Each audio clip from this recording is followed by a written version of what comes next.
Sibulisa abazalwane egameni lika Yesu Kristu.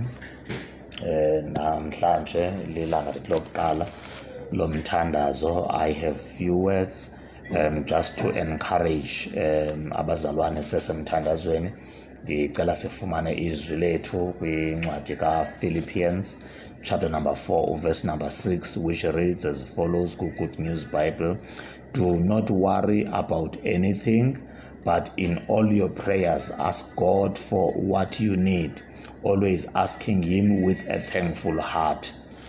Now ndiyathanda ukukhuthaza abazalwane ku-1 Thessalonians chapter number 5 verse number 16, I think, othi pray without ceasing, pray all the time. Now ngifuna ukukhuthaza abazalwane ukuthi sisaqhubeka nomthandazo. iBhayibhile ithi today, do not worry about anything. There are a lot of things that we worry about. Even a situation le esiyithandazelayo, it worries us. Because we don't know uba kuzakwenzeka ntoni na tomorrow, or how our situation is going to turn out to be, which is that happens in all our lives. Ukuthi whenever you are in a situation, we tend to stress very easily because we do not know what is going to happen next.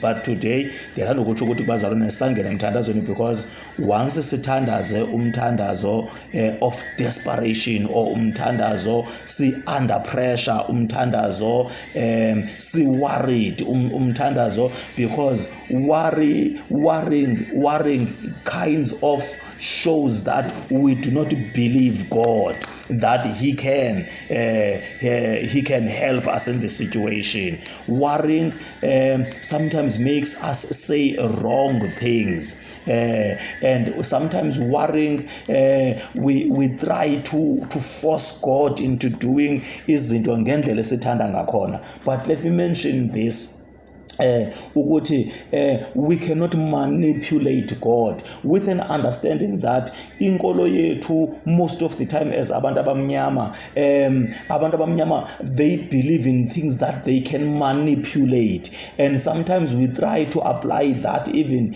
in the Christianity faith.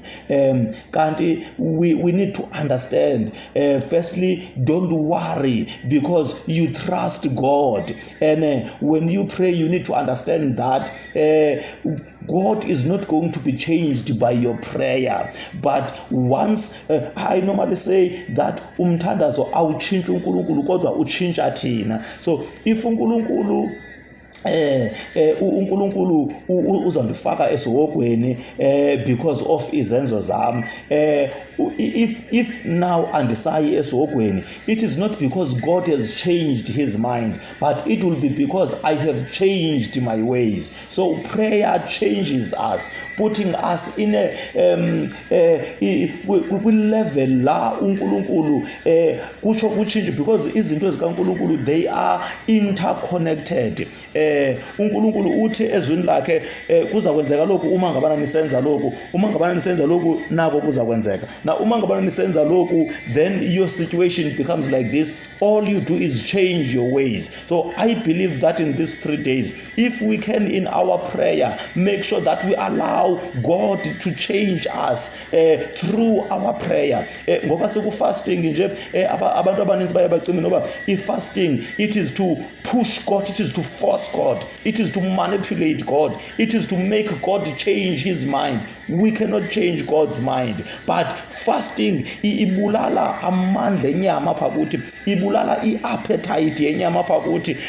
Ithi iBhayibhile umthandazo welungisa uyeyisa. So i-fasting iqoba inyama, kusho kuphele ama-appetite, inkanuko zenyama, sitsho sibe ngamalungisa, silunge phambi kaNkulunkulu. Atsho uNkulunkulu asinothise noma eve imithandazo yethu. So even today I want to tell you that do not worry about anything, because worrying means that you do not believe God, you do not trust God. But in all your prayers ask God for whatever you need. So do ask God for what you need, but not pushed by worrying. Because once we allow worrying to control us, then even the words we speak are going to be controlled by our worrying. Even the way we think is going to be controlled by our worrying. And through our worrying, we are going to pray to God in such a way that we want God to do something tomorrow, and we even tell God what to do. But God has got a plan in place already for our situation or for your situation.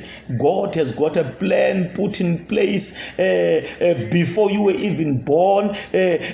God has pre-planned our lives. So whatever you come to face, whatever you come across, God is akusingoba uNkulunkulu ohlulekile, akusingoba uNkulunkulu ephelelwe ngamandla, akusingoba uNkulunkulu ekuyekele, because he says in his word, he will never leave nor forsake us. And that is exactly what God meant, that he will never leave nor forsake us. So do not worry about anything, but in all your prayers ask God for what you need. Then he says, always asking him with a thankful heart, because you know, you believe God, you trust him. Will you trust him with your life? You trust God in any situation. That is why David says, even if I walk through the valley of the shadow of death, I will fear no evil, because I trust you, God, because I believe you, God. So do not worry about anything, but in all your prayers ask God for what you need. In our prayers, we will not be able to manipulate God, but we need to allow God to fix us through our prayers.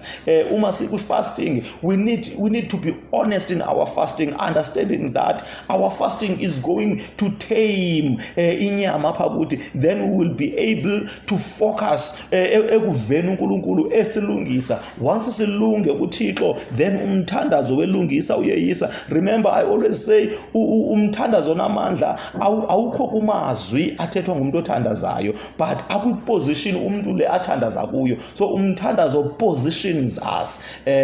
Do not worry about anything, but in all your prayers ask God for whatever you need, always asking him with a thankful heart. God bless you. Asiqhubekeni sithandaze abazalwane, pray without ceasing. God loves you and God has a plan in place for you.